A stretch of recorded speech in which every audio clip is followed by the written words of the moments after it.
Hello students, कैसे हैं आप लोग। आई एम अभिषेक सक्सेना और हम लोग पढ़ रहे हैं क्लास 11 का chapter number 1 basic concept of chemistry. Okay, so अब तक के हमने बेसिक कॉन्सेप्ट में बहुत सारे टर्म्स पढ़े। लास्ट लेक्चर में हमने एटॉमिक मास और मॉलिक्यूलर मास के बारे में बात किया था। अब चलते हैं थोड़ा सा उसके आगे का लेवल, जैसे कि हमने 1 AMU डिस्कस किया, कार्बन को किंग समझा हमने कि कार्बन के डिपेंडेंट सारे एटम का हम मास कंसीडर करते हैं, तो सारे एलिमेंट्स का मास कंसीडर करते हैं। तो now will talk about the mole concept, that is the very or most important part of this chapter। देखो, सबसे इंपॉर्टेंट बात इस पॉइंट की ये है कि अगर आपको मोल कॉन्सेप्ट आता है तो आने वाले 6 चैप्टर, अराउंड 5 to 6 चैप्टर आपको इजी हो जाएंगे, मतलब you will feel easy to solve the question of that 5 chapters. But अगर ये कॉन्सेप्ट नहीं समझा होगा तो उन चैप्टर्स के भी क्वेश्चन आप इजीली नहीं सॉल्व कर पाओगे, या फिर बहुत ज़्यादा टेंशन आएगा आपको वो क्वेश्चन सॉल्व करने के लिए। तो टेंशन नहीं आना चाहिए, इसलिए हम इसे एक ही शॉट में मतलब समझ जाए हमको, इस तरीके से हम कोशिश करते हैं। I will try my best कि इसको कैसे समझा जाए। तो मोल कॉन्सेप्ट, सबसे पहला मोल कॉन्सेप्ट नाम या मोल वर्ड हमने इसके पहले भी मैंने बताया आपको। रिमेंबर दैट, कहाँ पर हमने पढ़ा था about the SI units. SI units में मैंने पढ़ा था। तो एक्चुअली मोल एक टर्म है, mole is a unit. Remember, mole is the unit, is the 7th SI unit, कि ये हमारा 7th SI यूनिट है, 7th नंबर का, सबसे लास्ट में बनाया गया और सबसे इंपॉर्टेंट, मतलब सब 7 है ना, बेसिक यूनिट 7 बेसिक यूनिट्स है, उसमें से ये 7th नंबर का है। And it is the most important because it counts the amount of substance. हमने क्या लिखा था वहां पर, it counts the, it is the unit for amount of substance. So अब अमाउंट ऑफ सब्सटेंस की ये यूनिट है। हाउ वी कैन से कि अमाउंट ऑफ सब्सटेंस का यूनिट, ये क्यों हमने डिसाइड किया। हमने तो कल बोला था कि हम ग्राम्स में मेजर करेंगे, एटॉमिक मास यूनिट में मेजर करेंगे, बोला था ना हमने कि अगर मुझे कार्बन मेजर करना है तो मैं कार्बन 12 ले लिया था हमने। कार्बन 12 इज द स्टैंडर्ड, उसका 12 AMU, हाइड्रोजन का 1 AMU, ऑक्सीजन का 16, इस तरीके से हम पढ़ सकते थे। फिर why we have to talk about this 1 mole, और मोल कॉन्सेप्ट में क्यों बात करना पड़ा। जैसे चलो let us take an example कि अगर मैं हाइड्रोजन का रिएक्शन करता हूँ, हाइड्रोजन प्लस ऑक्सीजन, यही रिएक्शन हम बार बार ले रहे हैं because it is basic reaction. तो देखो, अगर मैं इसमें AMU या ग्राम्स में बात करता हूँ, AMU या फिर ग्राम्स में बात करता हूँ, तो मुझे हाइड्रोजन का लेना पड़ेगा 1 ग्राम, 2 into 1 ये हो जाएगा 2 ग्राम। यहाँ पर ऑक्सीजन का देखो 1/2 इंटू 2 इंटू ऑक्सीजन 2 into 16, क्या हो जाएगा, 2 कैंसिल, 16 ग्राम हो जाएगा। और बनेगा वाटर कितना, 18 ग्राम। तो देखो, ये ग्राम्स में थोड़ा मतलब मुझे कुछ पट नहीं रहा है, ऐसे कुछ बराबर 2, 16, 18 हो रहा है ये, है ना। बट अगर इसी को अगर मैं मोल कॉन्सेप्ट में बोलूँ, मोल कॉन्सेप्ट के टर्म में अगर मैं बात करना चाहूँ, तो हमारा मोल कॉन्सेप्ट के टर्म में यहाँ पर देखो कुछ नहीं है, कोएफिशिएंट कुछ नहीं है, तो ये हो जाएगा 1 is to 1/2 is to 1। तो बेसिक नंबर्स में, मतलब छोटे छोटे नंबर्स में आ रहा है कैलकुलेशन, कुछ इसमें गड़बड़ नहीं हो पाएगा। थोड़ा इजी लग रहा है, इससे तो थोड़ा सा इजी कैलकुलेशन लग रहा है, क्योंकि अगर मैंने आपसे कहा कि मेरे पास 100 ग्राम ऑक्सीजन है तो उसके लिए हाइड्रोजन कितना ग्राम लगेगा, कैलकुलेशन बिल्कुल लिटिल बिट टफ और बिट कंफ्यूजिंग। यहाँ पर मैंने बोला हाफ के लिए 1 मोल लगता है, हाफ ऑक्सीजन के लिए 1 मोल हाइड्रोजन लगता है, हाफ मोल ऑक्सीजन के लिए 1 मोल ऑक्सीजन लगता है। और मेरे पास अगर 100 ऑक्सीजन है, 100 मोल ऑक्सीजन है, तो 100 मोल के लिए उससे डबल लगेगा, डायरेक्ट 200 मोल हाइड्रोजन लगेगा। तो mole concept make it simpler for the calculation when we talk about in chemistry level और सम मतलब साइंटिफिक लेवल पर अगर हम सब्सटेंसेस की बात करते हैं तो मोल कॉन्सेप्ट एक इजी टर्म है, इसलिए हमें मोल कॉन्सेप्ट की जरूरत पड़ती है। लेकिन ये मोल कॉन्सेप्ट है क्या, what is this mole, question mark. तो मोल तो समझ गया कि हम उसको यूज कैसे करने वाले हैं, कहाँ पर यूज करने वाले हैं। उसका यूज इजी रहेगा नॉर्मल ग्राम या AMU से, फॉर केमिकल रिएक्शन बोलो या केमिस्ट्री बोलो। बट ये मोल है क्या एग्जैक्टली, अगर हमें बोलना है कि एग्जैक्ट मोल क्या है, तो व्हेनेवर आई से 1 मोल, तो 1 मोल इज इक्वल्स टू, अब कार्बन को मैंने स्टैंडर्ड माना है, कार्बन को मैंने स्टैंडर्ड माना, तो फिर भी चलो ठीक है, तो 1 mole is equals to the mass of, और जैसा विल से इसको हम रिलेट करेंगे, मतलब 1 मोल एक अमाउंट ऑफ सब्सटेंस है, 1 मोल एक अमाउंट ऑफ सब्सटेंस है। जैसे कि अगर मैं बोलता हूँ 1 डजन रजिस्टर, 1 डजन रजिस्टर, तो व्हाट यू इमेजिन कितना होगा, 12 registers, that is the unit, मतलब हम लोग वही फॉलो करते हैं। तो 1 मोल बोलने पर फिर कितने क्वांटिटी, कुछ ना कुछ क्वांटिटी फिक्स होगी, कुछ पर्टिकुलर क्वांटिटी फिक्स होगी। तो that quantity is fix from again carbon 12, किसके साथ फिक्स किया गया है, कार्बन 12 के साथ फिक्स किया गया है। The 1 mole is the amount of carbon और द अमाउंट ऑफ कार्बन, और बोलेंगे इसको बोल सकते हैं number of number of carbon atoms present in 12 gram of C12 carbon. अब थोड़ा सा दिमाग लगाओ इस पे, क्या कहा मैंने कि 1 मोल मतलब 1 मोल एक क्वांटिटी, एक अमाउंट ऑफ सब्सटेंस है, तो 1 मोल मतलब कितनी, जैसे 1 डजन इज 12 रजिस्टर्स, तो अगर मैंने यहाँ पे 1 डजन लिखा होता तो 12 कार्बन एटम होता।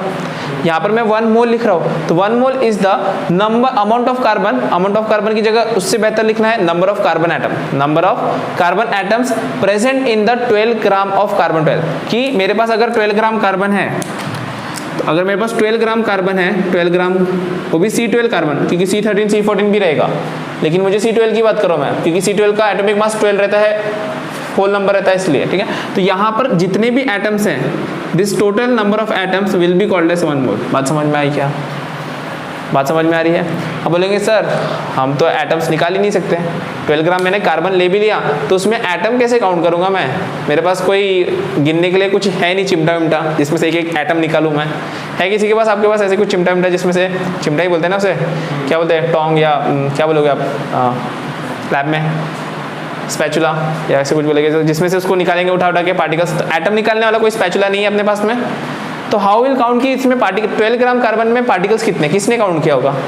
तो कल मैंने आपको बताया था मास स्पेक्ट्रोमीटर हम करते हैं, तो अब हम नंबर ऑफ पार्टिकल्स नहीं निकाल सकते वहाँ पे, एक्चुअली निकाल सकते हैं, लेकिन उसकी मेथड क्या होती है कि अभी मुझे पता है कि 12 ग्राम कार्बन है, 12 ग्राम तो मैं किसी भी एनालिटिकल इंस्ट्रूमेंट में निकाल सकता हूँ। हमने देखा था वेइंग मास को, एनालिटिकल वेइंग बैलेंस होता है, एक सोफिस्टिकेटेड एनालिटिकल बैलेंस होता है, उसमें हम 12 ग्राम कार्बन निकाल सकते हैं, 12 ग्राम तो निकाल सकते हैं, कोई बड़ी बात उसमें।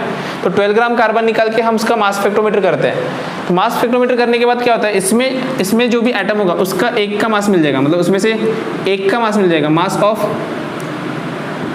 1 कार्बन एटम। तो 1 कार्बन एटम का मास मुझे मिला अराउंड 1.99 10⁻⁻23 या 23 gram, I think, is it correct? 1.99 10⁻⁻23 correct, okay. इसके आगे भी बहुत नंबर है, लेकिन 1.99 हमारे लिए काफ़ी है, सिग्निफिकेंट फिगर है, उसके आगे के डेसिमल मुझे सिग्निफिकेंट नहीं लगते, ठीक है। 1.99 10⁻⁻23। तो अब देखो इस पैकेट में एक का मतलब 12 ग्राम कार्बन में से एक एटम का मास इतना है, तो can you find out the number of carbon atom, कि इसमें नंबर ऑफ कार्बन एटम कितने होंगे? क्या आप निकाल सकते हो? नहीं। देखो इसको मैं थोड़ा सिंपल, अब ये थोड़े बड़े बड़े नंबर आ गए, कार्बन आ गया, इसलिए आपको समझ में नहीं आ रहा, बेसिक सी चीज़ है। मैं बोलता हूँ एक बॉक्स है मेरे पास में, ठीक है, एक बॉक्स है मेरे पास, इस पूरे बॉक्स का वेट पता है मुझे कि इस पूरे बॉक्स का वेट है 500 ग्राम। कितना ग्राम है? 500 ग्राम, ठीक है। 500 ग्राम का बॉक्स है, मतलब भरा हुआ बॉक्स है, उसके अंदर पता है चॉकलेट रखी हुई है, उसके अंदर चॉकलेट रखी है बहुत सारी। अब मैंने बताया नहीं कि इसके अंदर चॉकलेट कितनी रखी हुई है, लेकिन एक चॉकलेट का वेट बताया कि 5 ग्राम है। अब बताओ मुझे कि आप बता सकते हो क्या? आप बता सकते हो कि कितना एक का कितनी चॉकलेट्स होगी उसके अंदर? कैसे करोगे? टोटल मास, मतलब यहाँ पे आप कर रहे हो total mass divide by mass of 1, तो कितना आएगा? 500 divide by 5, that is 100 chocolates मिल जाएंगे। तो अब चॉकलेट बताया तो बराबर समझ में आया, ये बताया तो नहीं समझ में आया। क्यों नहीं समझ में आया? दिमाग में चॉकलेट घुसी हुई है। तो हाउ विल कैलकुलेट कि कितने पार्टिकल्स है? Are you understanding? कैसे पार्टिकल्स कैलकुलेट करेंगे? कैसे बताया मैंने कि अब टोटल, हमको टोटल मास पता है, इसका टोटल मास कितना है? 12 ग्राम। कितना लिया हमने? 12 gram. So will calculate number of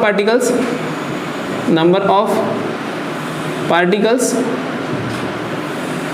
is equals to total mass, this total mass divided by mass of one particle।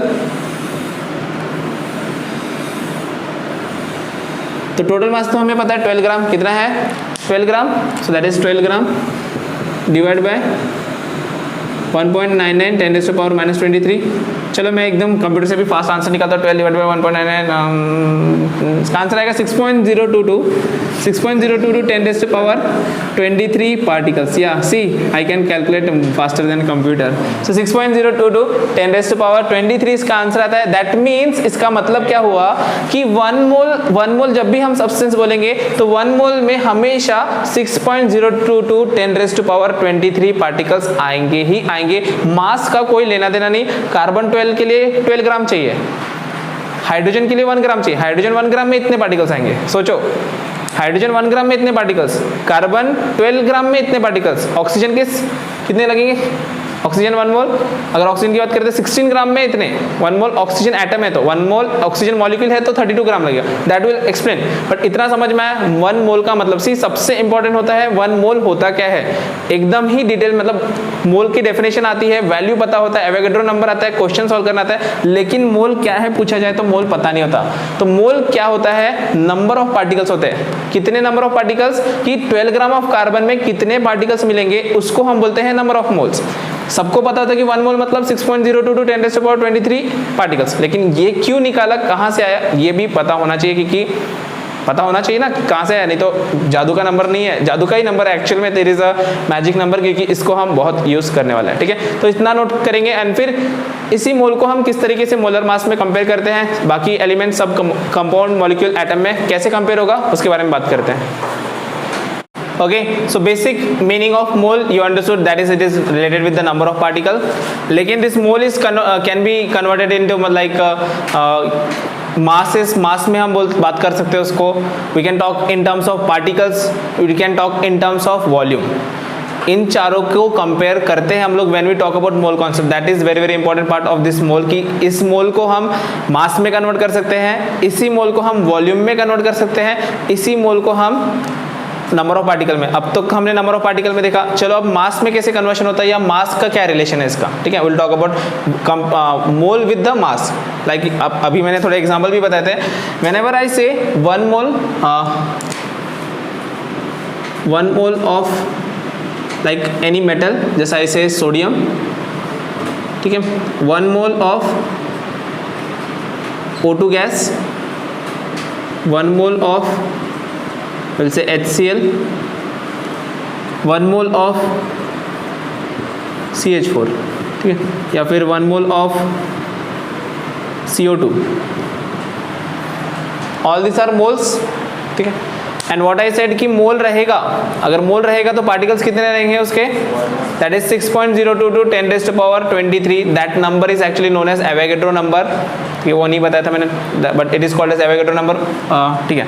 तो इसमें सोडियम, अब देखो ये सोडियम एलिमेंट है, see here it is element, तो यहाँ पर क्या होगा 6.02 to 10⁻23 atoms of sodium. Remember कि एलिमेंट है तो उसमें एटम्स ऑफ सोडियम होने वाले हैं, क्या होने वाले हैं, atoms of sodium, not the molecule, it is the atoms of sodium, ठीक है। I am saying here O2 it is not element, अकेला नहीं है वो, it is with 2 atoms are combining together, और एक से ज्यादा जब एटम हो जाते हैं तो it is called as molecule. क्या बोलते हैं उसको हम, तो 1 मोल ऑफ ऑक्सीजन गैस, अगर हमने बोला 1 मोल ऑफ ऑक्सीजन गैस या O2 मॉलिक्यूल बोला होगा तो that is 6.02 to 10⁻23 molecules of oxygen, remember that. But in case अगर आपको पूछा है कि एटम्स बताओ उसमें, अगर आपको इन केस पूछा है एटम्स बताओ, तो यू नो 1 ऑक्सीजन 1 O2 है ना, O2 है वहां पर, तो ऑक्सीजन 2 ऑक्सीजन मिलकर एक ऑक्सीजन का मॉलिक्यूल बना है, दिस इज O2 मॉलिक्यूल। तो 1 O2 molecule is equals to 2 oxygen atoms, can I say in this way, 1 O2 molecule is made up of 2 oxygen atom। क्या मैं ऐसा बोल सकता हूँ कि नहीं बोल सकता, कुछ बात समझ में आ रही है, नहीं आ रही, सर के ऊपर से जा रहा है, क्लियर है। पहला क्या बताया, 1 O2 लिखा था, 1 मोल ऑफ O2, तो कोई भी 1 मोल हो तो उसमें पार्टिकल्स कितने वाले, उसमें देखो एटम्स हो सकता है, आयंस हो सकता है, पार्टिकल्स हो सकता है, कुछ भी हो सकता है, कोई फर्क नहीं पड़ता।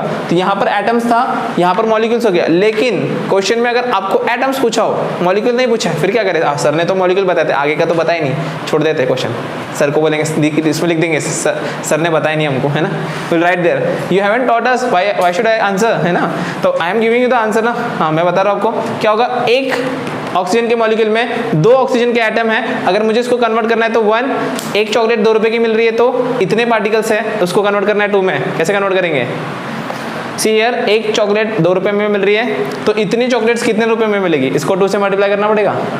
सी again 1 chocolate is costing you 2 rupees, 10 chocolates कितने रुपए की मिलेगी, 20, 2 10 किया आपने, 2 मल्टीप्लाई बाय 10, तो अब मैं पूछूं इतने चॉकलेट्स कितने रुपए के मिलेंगे, तो इससे मल्टीप्लाई करना पड़ेगा, तो कितने पार्टिकल्स हो जाएंगे, that will become 6.022 10⁻23 multiplied by 2 atoms of oxygen, in this way you have to write, ठीक है। बात समझ में आ रही है क्या? पूरा कॉन्सेप्ट क्लियर होना चाहिए, एक एक कॉन्सेप्ट क्लियर करूंगा मैं, हर एक पॉइंट, कोई भी डिफिकल्टी नहीं होगी इस लेक्चर के बाद आपको। मोल कॉन्सेप्ट में कभी जिंदगी में कभी प्रॉब्लम नहीं होगी, ठीक है, दैट्स माय गारंटी, ठीक है। ये पॉइंट समझ में आया? एटम का क्लियर हुआ, किस तरीके से हम क्लियर कर रहे हैं इसको, कि एटम्स अगर मॉलिक्यूल्स में होगा तो मॉलिक्यूल्स तो मिल रहे हैं हमको डायरेक्टली, डायरेक्ट एवोगैड्रो नंबर। चलो अब HCl में आते हैं। HCl में भी सेम सिचुएशन क्या है, HCl पूछा है तो यहाँ पर हो जाएगा 6.022 10⁻23 मॉलिक्यूल्स आएगा, क्या आएगा, मॉलिक्यूल्स ऑफ HCl, क्या बोला है, मॉलिक्यूल्स ऑफ HCl। अब लेकिन क्वेश्चन आपको पूछा कि इसमें मुझे एटम्स ऑफ हाइड्रोजन चाहिए, इसमें दो सब्सटेंस है, एक हाइड्रोजन है एक क्लोरीन है, तो इसमें HCl में 1 HCl is 1 atom of hydrogen plus 1 atom Cl, can I write in this way? तो जितने HCl होंगे उतने ही H होंगे। 1 अगर एक मॉलिक्यूल होता है HCl का, अगर HCl का एक मॉलिक्यूल होता तो हाइड्रोजन का 1 एटम होता और क्लोरीन का 1 एटम होता। नहीं समझ में आया? ये देखो मैं क्या बोल रहा हूँ कि एक HCl में कैसे बनेगा, एक H और एक Cl मिलके बनेगा ना, एक मॉलिक्यूल। तो अगर एक ही मॉलिक्यूल है, अगर मेरे पास एक मॉलिक्यूल होता तो एक हाइड्रोजन होता और एक क्लोरीन होता, लेकिन अगर मेरे पास एक मोल में कितने मॉलिक्यूल्स हैं, इतने सारे मॉलिक्यूल्स हैं। तो अगर आपको पूछा कि एक मोल में हाइड्रोजन के कितने एटम्स हैं, सिर्फ हाइड्रोजन बोला है, सिर्फ हाइड्रोजन बोला होता तो सिर्फ हाइड्रोजन के लिए कितना होता, एक में एक ही रहता है तो उतने ही मॉलिक्यूल्स होते हैं, 6.022 10⁻23 हाइड्रोजन एटम। अब समझ में आया? क्लोरीन के लिए पूछा होता तो 6.022 10⁻23 क्लोरीन एटम्स, और कंबाइंडली HCl के लिए पूछा तो क्या हो जाता, 2 हो जाते हैं ना, 1 + 1 2, ये एक है ये एक है, 2 मिलके कितना हो जाएंगे 2, तो 2 × 6.022 10⁻23 एटम्स। सिर्फ एटम्स पूछा होता या फिर टोटल एटम्स पूछा होता। बात समझ में आ रही है? नहीं समझ में आ रही? क्लियर है? कोई डिफिकल्टी है इसमें? ओके, पक्का ना? ओके चलो, तो अब आगे वाला तो आप ही आंसर देने लग जाओगे, है ना, आगे के तो आंसर आप ही दे दोगे, मेरे को बताने की जरूरत ही नहीं पड़ेगी। So here how many molecules of CH4, 6.022 10⁻23 molecules of CH4, that's nice, ठीक है। नाउ अब CH4 में 1 CH4 contain 1 carbon and 4 hydrogen, remember that, एक कार्बन और 4 हाइड्रोजन। तो अगर मैं इसको बाइफरकेट करता हूँ तो अगर सिर्फ कार्बन की बात करता हूँ तो कितने कार्बन के मॉलिक्यूल्स मिलेंगे, क्योंकि एक कार्बन के लिए एक ही एटम मिलता है, एक कार्बन, एक मीथेन मॉलिक्यूल में एक ही कार्बन मिलता है, तो इतने सारे मॉलिक्यूल्स में कितने मिलेंगे, जितने मॉलिक्यूल्स है उतने ही मिलेंगे, 1 के साथ ही मल्टीप्लाई होगा, दैट इज 6.022 10⁻23 कार्बन एटम्स। बात समझ में आ रही है? क्लियर है? अगर मैं हाइड्रोजन की बात करता, if I talk about the hydrogen, so एक मीथेन में 4 हाइड्रोजन है, एक चॉकलेट एक बिस्किट के पैकेट में 4 बिस्किट मिल रहे हैं आपको, एक बिस्किट पैकेट में 4 बिस्किट्स मिल रहे हैं, तो अगर आपके पास 10 पैकेट है तो कितने बिस्किट्स मिलेंगे, 10 4 40 मिलेंगे ना। तो वैसे ही क्या होगा, यहाँ पर एक मीथेन में 4 हाइड्रोजन है तो हमारे पास मॉलिक्यूल्स इतने हैं, तो 4 एटम्स कितने हो जाएंगे हाइड्रोजन के, 4 से मल्टीप्लाई करना, 4 से multiply by 4, so here answer will be 4 multiplied by 6.022 10⁻23 hydrogen atoms. Is it clear? और are you having any difficulty? कोई डाउट है, कोई परेशानी आए तो ठीक है। नाउ अगर क्वेश्चन आता है कि टोटल एटम्स बताओ, अब कार्बन हाइड्रोजन ऐसा डिस्क्रिमिनेट नहीं किया, अभी यहाँ पे हम डिवाइड कर रहे थे, लेकिन अगर डिवाइड नहीं किया टोटल बोला तो टोटल कितने होते हैं, टोटल तो 5 एटम्स है मेरे पास में, कितने एटम्स है, तो अगर मैं टोटल एटम्स की बात करूँ तो कितना आ जाएगा, 5 मल्टीप्लाइड बाय 6.022 10⁻23 एटम्स। सिर्फ एटम्स आएगा, कोई पर्टिकुलर एटम की बात करें क्या हम लोग? नहीं, तो फिर total atoms are 5 multiplied by 6.022 10⁻23। बात समझ में आई? तो ये वाला CO2 वाला होमवर्क आप कर लेना, ठीक है। इसका आंसर मुझे कमेंट में बताओ कितना आ रहा है, आ ही जाएगा, इतने सारे बता दिए, इतने सारे आपने बता दिए तो ये वाला भी आ जाएगा। समझ में आया? Is it clear? ठीक है, तो और एक मतलब इस पे और भी चीजें हमें डिस्कस करना है, पहले इतना नोट करो फिर हम और चीज डिस्कस करते हैं। Okay, so we talked about mole concept with respect to particles, particles के टर्म में डिस्कशन किया अभी हमने। अब हम मास के टर्म में डिस्कशन करते हैं, मतलब मास का कैसा कोरिलेशन आएगा मोल के साथ में। तो 1 मोल ऑफ कार्बन का मतलब हुआ 12 ग्राम कार्बन। क्या हुआ? 1 मोल ऑफ कार्बन मतलब 12 ग्राम कार्बन। 12 ग्राम कार्बन लेंगे तभी उतना पार्टिकल्स आएंगे, तो कॉमन सेंस होगा, है ना। 12 ग्राम कार्बन में ही उतने पार्टिकल्स आए थे, एवोगैड्रो नंबर जितने पार्टिकल्स, एंड इसका मतलब 1 मोल में, और कार्बन का 12 ग्राम क्या है, do you remember? Molecular mass है कि एटॉमिक मास है? Atomic mass, molecular mass, formula mass जो भी है वो है ना, 1 कार्बन का एटॉमिक मास कितना है 12 ग्राम। तो इसका मतलब जो एटॉमिक मास है, जो मॉलिक्यूलर मास है या फॉर्मूला मास है, वही 1 मोल में उतना ही मास आता है in terms of gram, in terms of gram. तो ग्राम मॉलिक्यूलर मास जो हम बोलते थे तो वही मोलर मास बन जाएगा। मोलर मास के बारे में बात करते हैं, लेकिन पहले लिख ले, जैसे 1 मोल ऑफ सोडियम लिखा है, तो 1 मोल ऑफ सोडियम, तो सोडियम का एटॉमिक मास कितना है, एटॉमिक मास 23 है, तो 23 ग्राम। तो 1 mole of sodium is 23 gram of sodium. समझ में आ रहा है कि 1 मोल सोडियम लेना है मुझे, तो उसका मतलब होगा 23 ग्राम सोडियम मुझे पैक करना पड़ेगा। 1 मोल ऑक्सीजन लेना है, तो 1 मोल ऑक्सीजन, फिर ऑक्सीजन का मास निकालना पड़ेगा 2 into O, that is 2 into 16, that is 32 gram of oxygen. समझ में आ गया। वैसे ही अगर मैं HCl की बात करता हूँ, तो hydrogen and Cl, H is 1, Cl is 35.5, H plus Cl, H का होता है 1 प्लस Cl का होता है 35.5, सो that is 36.5 gram of HCl। बात समझ में आ रही है। सी ऑल आर 1 मोल, इतना देखो सारे के सारे 1 मोल ही है। 1 मोल ऑफ सोडियम लेकिन मास अलग है, 1 मोल ऑफ ऑक्सीजन मास अलग है, 1 मोल ऑफ HCl मास अलग है, 1 मोल ऑफ CH4 कितना होता है 16, कल हमने निकाला था आई थिंक। तो कार्बन एक है, 1 इंटू कार्बन मतलब सिर्फ कार्बन एक ही, तो कार्बन प्लस 4 इंटू हाइड्रोजन, तो कितना होगा, कार्बन का होता है 12 प्लस 4 1 जा 4, that is 16 gram of CH4। Here if I want to calculate for CO2, carbon plus 2 into oxygen, या very good, that is 44, so 12 plus 2 into 16, that is 44 gram of CO2। कोई difficulty इसमें? What you can understand from this point is कि अगर हमारे पास मोल, हमें मोल पता है तो हम उससे मास निकाल सकते हैं। जैसे कि मैंने पार्टिकल्स में बताया, अगर हमें मोल पता है तो हम पार्टिकल्स निकाल सकते हैं। अगर हमको मोल पता है तो हम पार्टिकल्स निकाल सकते हैं, बट अगर आपको मास पता है तो क्या आप मोल्स निकाल सकते हो? If you know the mass can you find out the moles? तो basic formula I think you know. See यार क्या कर रहे हैं हम लोग, देखो अगर आपको मोल्स पता है और मास में कन्वर्ट करना है, तो what do you do, multiplied by molecular मास। अगर वापस जाना है, मास पता है मोल्स में जाना है, तो डिवाइड बाय मॉलिक्यूलर मास, क्योंकि मॉलिक्यूलर मास ही इन दोनों के बीच में रिलेशन है। जैसे कि अगर मैं बोलता कि मेरे पास 2 मोल्स ऑफ सोडियम है, तो आप क्या करते, इसको 2 से मल्टीप्लाई करते, 46 ग्राम लिखते हैं, लिखते कि नहीं लिखते? तो जितने मोल्स है उतना मल्टीप्लाई करना पड़ेगा। तो if you know the moles multiplied by molecular मास। बात समझ में आ रही है? अगर रिवर्स में आना है, मास पता होता, अगर मैंने बोला होता, मतलब अगर मेरे पास हो जाए कितने 105 ग्राम ऑफ सोडियम, इसको मुझे कन्वर्ट करना है मोल्स में, हाउ आई कैन कन्वर्ट? तो I have to divide with the molecular mass, मुझे मॉलिक्यूलर मास से डिवाइड करना पड़ेगा। गलत लिख दिया मैंने, 115 है सपोज मेरे पास में, तो क्या होगा, मोल्स निकाले तो 115 डिवाइड बाय 23 कितना आएगा, 5 मोल्स आएगा क्या, 5 मोल्स आएगा, 5 मोल्स। समझ में आया? So if mass is known you can convert mass into moles into masses, किससे, मल्टीप्लाइंग बाय मॉलिक्यूलर मास। आपको क्या करना पड़ेगा, मल्टीप्लाई बाय मॉलिक्यूलर मास। नहीं समझ में आया? देखो एक और एग्जांपल बताते हैं। देखो हमारे पास है, चलो कार्बन डाइऑक्साइड है बेचारा, 1 मोल कार्बन डाइऑक्साइड है तो कितना ग्राम आता है 44। मेरे पास में, मेरे बैग में मेरे पास 4 मोल CO2 है, तो इसका मास कितना आएगा, कितना आएगा, 4 से मल्टीप्लाई नहीं करना पड़ेगा। अगर मेरे पास ये एक पेन है, ये 10 ग्राम का है, सपोज इट इज 10 ग्राम, ये पेन कितने ग्राम का है 10 ग्राम का, और ऐसे मेरे पास 10 पेन है, ऐसे 10 पेन है, तो टोटल मास कितना हो जाएगा, 10 10 100 नहीं होगा। तो 1 मोल कार्बन डाइऑक्साइड का 44 ग्राम आ रहा है, तो 4 मोल कार्बन डाइऑक्साइड का कितना मास आएगा, 4 इंटू 44 नहीं करेंगे, कितना आएगा 176 ग्राम। Is it correct? तो मोल्स को मास में कन्वर्ट करना है तो उसको मॉलिक्यूलर मास से मल्टीप्लाई करना पड़ेगा। समझ में? उसका उल्टा करना होता, अगर मेरे पास 176 ग्राम होता और उसको मुझे मोल्स में कन्वर्ट करना होता, तो मैं डिवाइड बाय 44 करता, 4 आ जाता। क्लियर है? तो उसका मतलब moles, if you know the moles you can find the mass by multiplying bye molecular मास, और अगर मास पता है और उसको मोल्स में कन्वर्ट करना है तो divide by molecular mass. Clear है?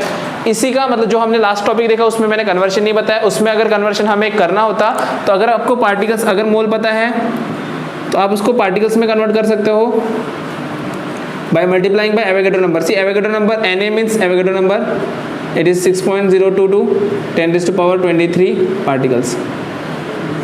Avogadro number is denoted by Na, n नीचे छोटा सा a, ठीक है। तो मोल्स को अगर पार्टिकल्स में कन्वर्ट करना है तो मल्टीप्लाइड बाय Na करना पड़ेगा, बात समझ में आ रही है।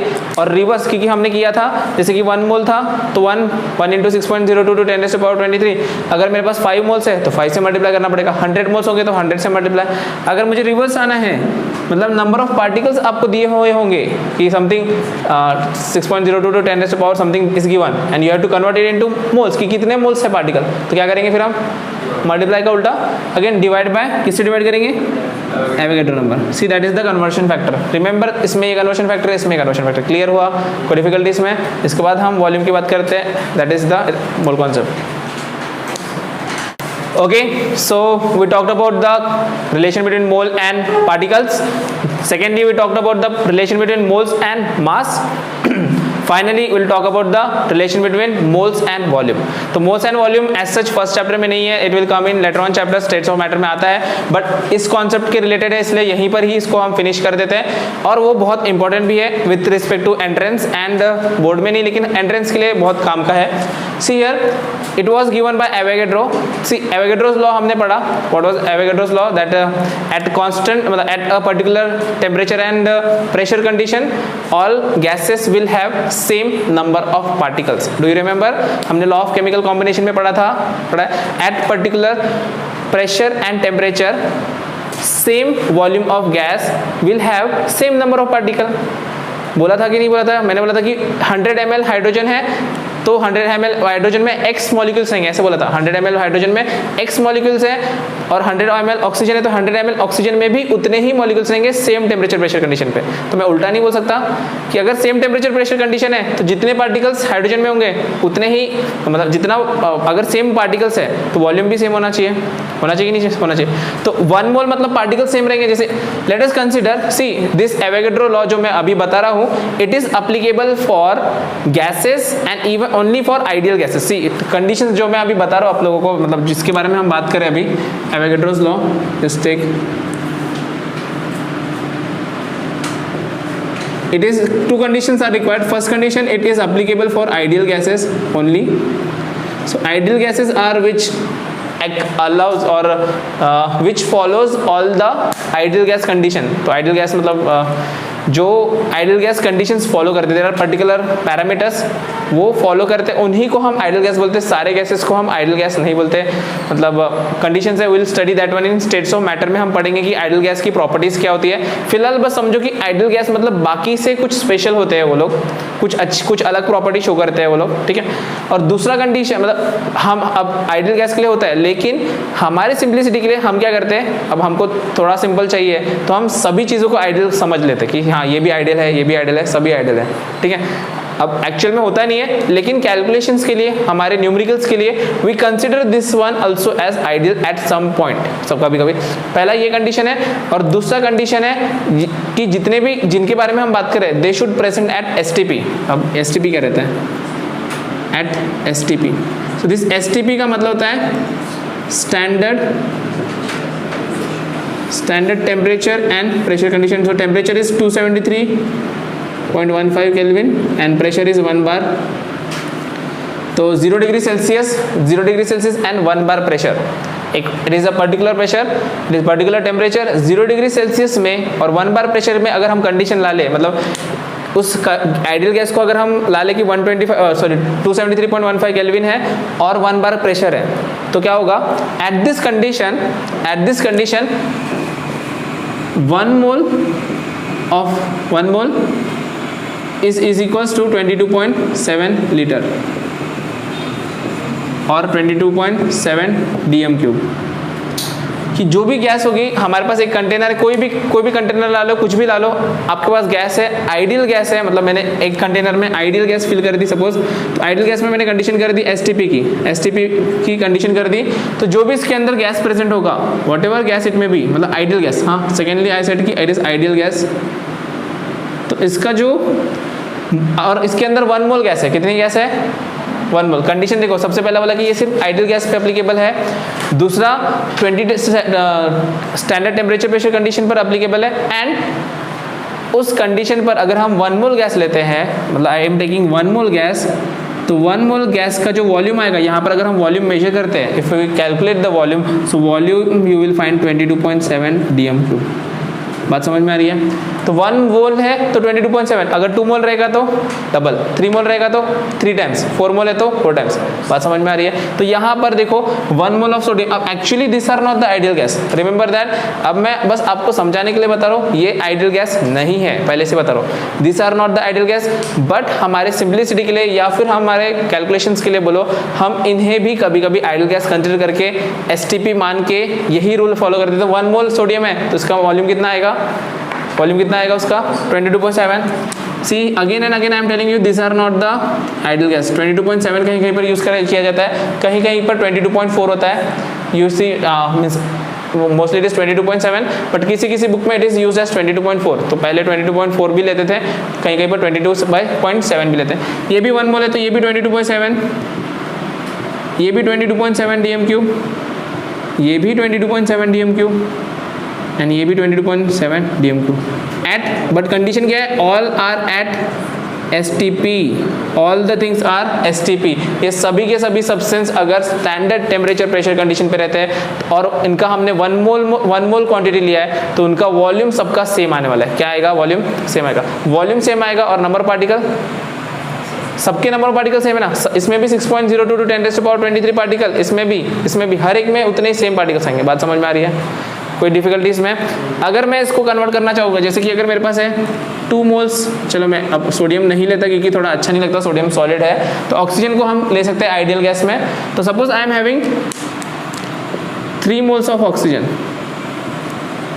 Eight STP, see I am talking only about STP, तो फिर वॉल्यूम कितना हो जाएगा, 3, 1 मोल में इतना, 1 मोल में 1 रुपये में 1 चॉकलेट, तो 10 रुपये में 1 रुपये में 1 चॉकलेट, तो 10 रुपये में 10 चॉकलेट आएगी ना, just you know ratio and proportion. So at 1 for 1 mole it is 22.7, तो for 3 moles it is 3 into 22.7।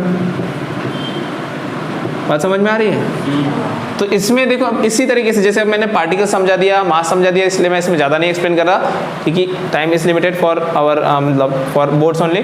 तो हम क्या करेंगे इसमें, मतलब इसका अगर मुझे फॉर्मूला बनाना है, एक रिलेशन बनाना है, तो मैं कैसा बनाऊंगा, moles can be converted into volume और volume can be converted into moles by, कैसे करेंगे कन्वर्ट, अगर मोल्स है, मोल्स को वॉल्यूम में कन्वर्ट करना है तो वी मल्टीप्लाई बाय 22.7। हम क्या करते हैं, मोल्स को मल्टीप्लाई बाय 22.7, और अगर वॉल्यूम दिया हुआ हो, अगर आपको क्वेश्चन में वॉल्यूम दिया हुआ है, suppose you will get any volume, मतलब अगर आपको दिया है यहाँ पर 43.4 litre of something is given of CO2, so what is the moles, moles find out करना है, फाइंड आउट।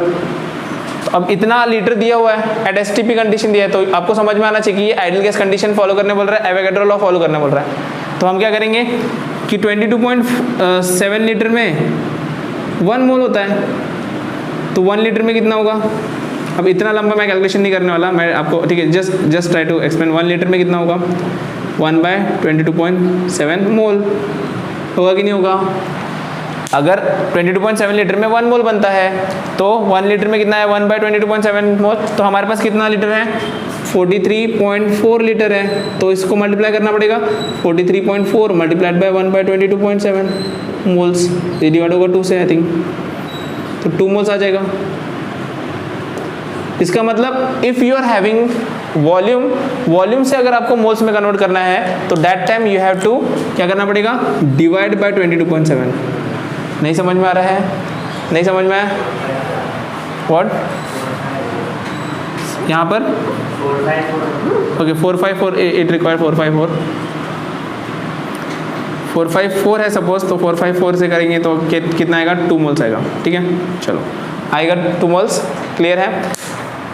इंपॉर्टेंट इज अगर मोल्स दिए हुए हैं उसको वॉल्यूम में कन्वर्ट करना है, अगर हमारे पास मोल्स दिए हुए हैं और उसको वॉल्यूम में कन्वर्ट करना है तो मोल्स मल्टीप्लाइड बाय 22.7 करेंगे तो हमें वॉल्यूम मिलेगा। एंड अगर वॉल्यूम गिवन है, वॉल्यूम को अगर हमें मोल्स में कन्वर्ट करना है तो डिवाइड बाय करना पड़ेगा 22.7। बात समझ में आए, मास का समझ में आया, पार्टिकल्स का समझ में आया, मोल्स का समझ में आया, क्लियर है। इन तीनों का कॉम्बिनेशन हम एक बार देखेंगे, just write this one, and तीनों का कॉम्बो कैसे बनता है, मतलब moles is can be converted into particles और moles can be converted into mass, moles can be converted into volume, तो 3 in 1 देखना पड़ेगा ना। चलो इसको लिख ले, फिर 3 in 1 कॉम्बो लिखते हैं। Okay, so we are done the comparison between moles and particles, moles and mass, finally moles and volume. मतलब हमारे पास एक 3 फॉर्मूले आ जाते हैं, जस्ट शॉर्ट में हम अगर उसको लिखना चाहे तो I will just write it in this way कि अगर मेरे पास मोल्स है, if I am having moles, तो इसको मैं कन्वर्ट कर सकता हूँ पार्टिकल्स में।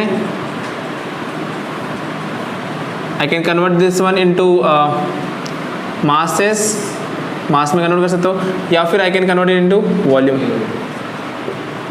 राइट। तो उल्टा भी पॉसिबल है सब में, reverse is also possible. Again conversion factors are more important. Moles को मास में कन्वर्ट करना है तो that is multiplied by molecular mass, that is important. Mass को मोल्स में कन्वर्ट करना है तो what is required, divide by molecular mass. समझ में आएगा कि नहीं आएगा, that we had seen already. Moles को पार्टिकल्स में कन्वर्ट करना है, मल्टीप्लाइड बाय एवोगैड्रो नंबर, मतलब इस साइड में आएगा मल्टीप्लाइड बाय एवोगैड्रो नंबर। वापस जाना है तो डिवाइड बाय एवोगैड्रो नंबर। दिख रहा है, मतलब is it possible to view?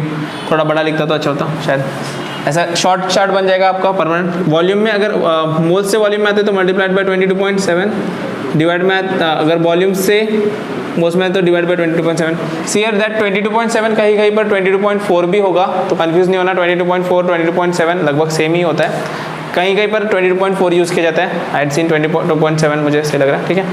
ये कन्वर्शन तो हो गया, लेकिन अगर मैंने आपको डायरेक्ट कन्वर्शन बोला कि मुझे मास से वॉल्यूम कन्वर्ट करना है, I want to convert mass into volume, कि आपको मास दिया हुआ है and I want volume. Question में मास दिया हुआ है और volume. I am talking not talking about the boards level, this is now come to the entrance level. Entrance level की बात है, बट मोल कॉन्सेप्ट से रिलेटेड, तो that's why it's very very important कि मोल कॉन्सेप्ट अब समझ ही रहे तो पूरा ही समझ लेते, थोड़ा पोर्शन की छोड़ना। तो मास को अगर हमें वॉल्यूम में कन्वर्ट करना है तो देखो, अगर मैं इस चार्ट को देखता हूँ तो मुझे मल्टी स्टेप में फॉलो करना पड़ेगा। मतलब पहले मास है, मास को मोल्स में कन्वर्ट करना पड़ेगा, मोल्स को वॉल्यूम में कन्वर्ट करना पड़ेगा। If I want to write here mass को कैसे कन्वर्ट करूँ मैं, तो mass first converted into moles, then moles are converted into volume. बात समझ में आ रही है? कैसे होगा? मास को मोल्स में कन्वर्ट करना है तो divide by molecular mass, moles को वॉल्यूम में कन्वर्ट करना है तो मल्टीप्लाइड बाय 22.7। क्लियर है? अगर मैं इसको वन स्टेप में करना चाहूँ तो क्या होगा? Multiplied by 22.7 divide by molecular mass. Can I do in this way? दो स्टेप को मैंने एक स्टेप बना, because we want to solve in less time. कम टाइम में सॉल्व करना है ना, वही तो हमारी ट्रिक है कि कम टाइम में आता तो सबको है, जीतता कौन है? कम ही लोग जीतते हैं ना। इसका उल्टा करना हो तो इसका उल्टा करना पड़ेगा, मल्टीप्लाइड बाय मॉलिक्यूलर मास, मतलब चलो हो जाएगा multiplied by molecular mass divide bye 22.7। बात समझ में आ रही है? इसका उल्टा स्टेप हो जाएगा ना, मतलब यहाँ पर करना पड़ेगा डिवाइड बाय 22.7, यहाँ पर करना पड़ेगा मल्टीप्लाइड बाय मॉलिक्यूलर मास। ये बात समझी कि नहीं समझी? क्लियर है? एक और ऐसा ही चेन बना सकते हैं हम लोग, कोई और पार्टिकल्स का। सी अब मैंने एक आपको बता दिया, एक चेन मैंने बताया, आप होमवर्क में क्या करोगे, मतलब बाकी चेन भी मैं बता सकता हूँ, लेकिन अब सब मैं बता दूंगा तो फिर आप लोग क्या करोगे? देखो, मास टू वॉल्यूम चेन बता दिया, तो you can write down for mass to particle chain, mass to particle conversion. बात समझ में आ रही है? दूसरा particles to volume, particles to mass. समझ में आ गया? मतलब मास टू वॉल्यूम हुआ, इसका भी उल्टा भी हो जाएगा। अब मास टू पार्टिकल्स कर लो, पार्टिकल्स टू मास भी हो जाएगा। अब सिर्फ पार्टिकल्स टू वॉल्यूम बचेगा, तो पार्टिकल्स टू वॉल्यूम में करना। तो आपके दो और चेन बनेगी यहाँ पर, you can right about 2 chains. बात क्लियर है? इससे रिलेटेड न्यूमेरिकल्स क्वेश्चंस आपको कॉम्पिटिटिव में आते हैं। जस्ट इस पॉइंट पर एक last point, molar mass. This is also very important कि ये मोलर मास क्या होता है। हमने कल जो देखा था मॉलिक्यूलर मास था, रिमेंबर मॉलिक्यूलर मास और मोलर मास में फर्क होता है। मतलब फर्क मतलब सिर्फ नाम के लिए और डेफिनेशन के लिए, वैल्यू सेम होती है। तो मोलर मास क्या होता है? मास of 1 mole, mass of 1 mole substance. तो 1 मोल सब्सटेंस का जितना भी मास होता है उसको हम बोलेंगे 1 मोल। और 1 मोल सब्सटेंस का मास कितना होता है? मोस्टली कितना होता है? Mostly it is either atomic mass, अगर वो एटम है तो एटॉमिक मास रहेगा, या फिर अगर वो मॉलिक्यूल है तो मॉलिक्यूलर मास रहेगा, और अगर वो फॉर्मूला है तो formula mass. That's all for mole concept. समझ में आ गया? कोई डिफिकल्टी? मेरे ख्याल से तो कोई डिफिकल्टी नहीं है। That's that's it. जस्ट वो कन्वर्शंस के कुछ होमवर्क दिए मैंने आपको, नहीं आए तो जस्ट पूछ लेना, ठीक है, कमेंट में पूछो, नहीं आया तो आई विल एक्सप्लेन अगेन, वो भी बता दूंगा। But this one is about mole concept. Important point is mole को, mole relation between moles and mass, moles and particle and moles of and volume. Clear है? तो ठीक है, इस वीडियो को हम फिर यहीं पर स्टॉप करते हैं। जाने से पहले क्या कर देंगे, वीडियो तो पसंद ही आया होगा मोस्टली, तो क्या करेंगे, लाइक तो करना ही है आप लोगों को, साथ में सब्सक्राइब करना है, नोटिफिकेशन बेल आइकन पे क्लिक करके नोटिफिकेशन ऑलवेज ऑन करना है, और लास्टली क्या करेंगे, सबसे इंपॉर्टेंट क्या करना है, शेयर करना है अपने फ्रेंड्स, फैमिली, रिलेटिव्स, जितने भी आपके पहचान के, सबके साथ शेयर करो। मैं आपके लिए ऐसे ही वीडियोस लाते रहूंगा, ठीक है। तो फिर मिलते हैं नेक्स्ट वीडियो में। Note down this one.